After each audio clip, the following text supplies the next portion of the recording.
Le deuxième livre des Rois, chapitre 18.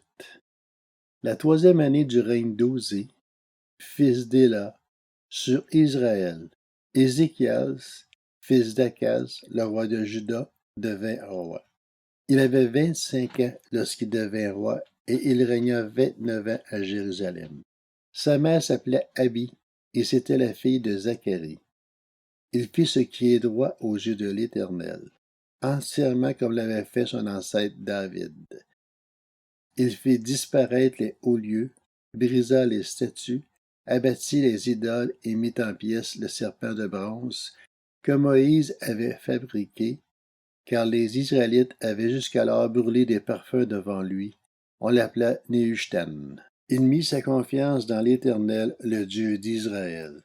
De tous les rois de Juda qui lui succédèrent, ou qui le précédèrent, aucun ne fut pareil à lui. Il s'attacha à l'Éternel sans se détourner de lui, et il se conforma au commandement qu'il avait prescrit à Moïse. L'Éternel fut avec Ézéchias, qui réussit dans toutes ses entreprises.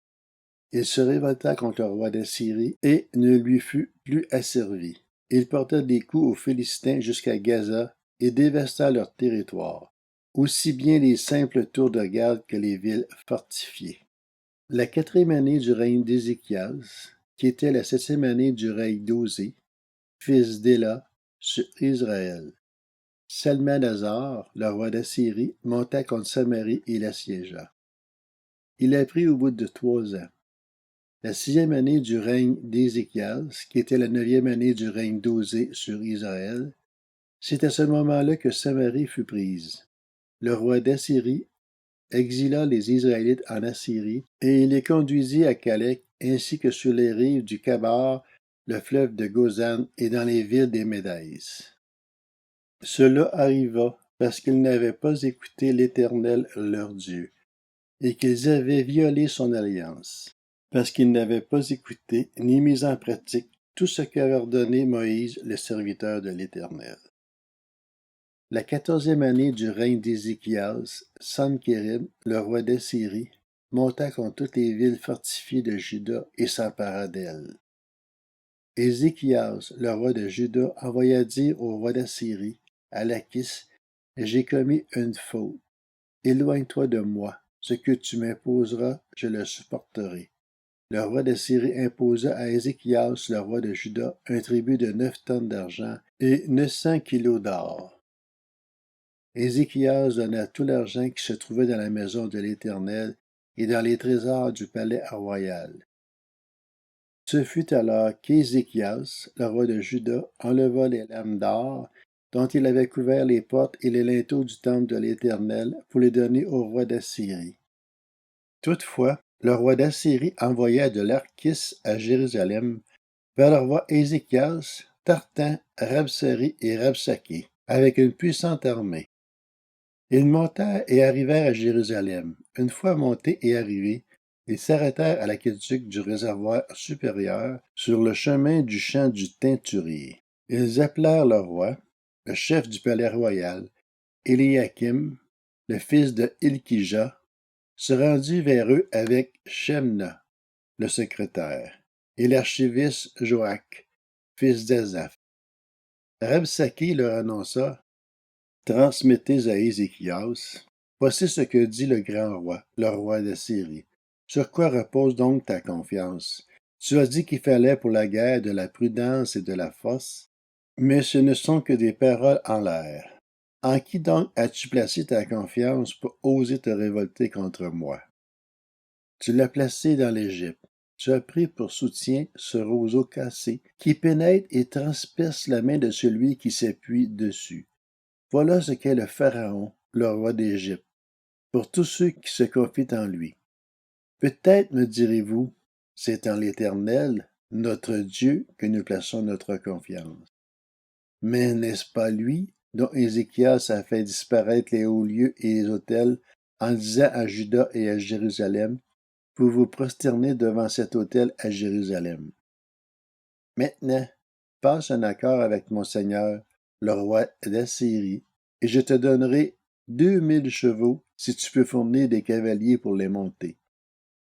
Comment pourrais-tu repousser un seul chef, même parmi les serviteurs les moins importants de mon Seigneur? Comment peux-tu mettre ta confiance dans l'Égypte pour les chars et pour les cavaliers? D'ailleurs, est-ce sans l'accord de l'Éternel que je suis monté contre cet endroit pour le détruire? L'Éternel m'a dit, monte contre ce pays et détruis-le. Éliakim, fils d'Ilkija, Shebna et Joach dirent à Rabshakeh, parle à tes serviteurs en araméen, car nous comprenons cette langue, et ne nous parle pas en hébreu.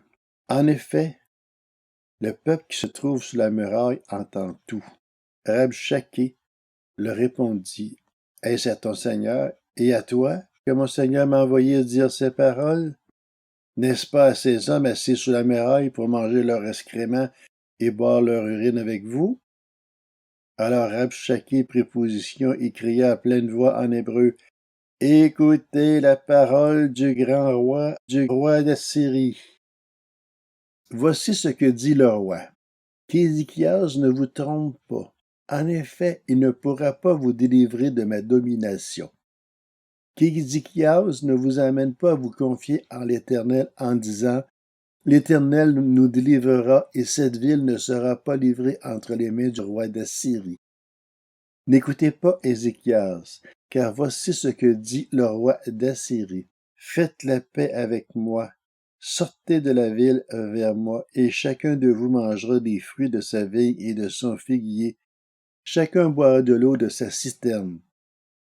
Ensuite, je viendrai vous emmener dans un pays pareil au vôtre, dans un pays de blé et de vin, un pays de pain et de vigne, un pays d'oliviers à l'huile et de miel, et vous vivrez, vous ne mourrez pas.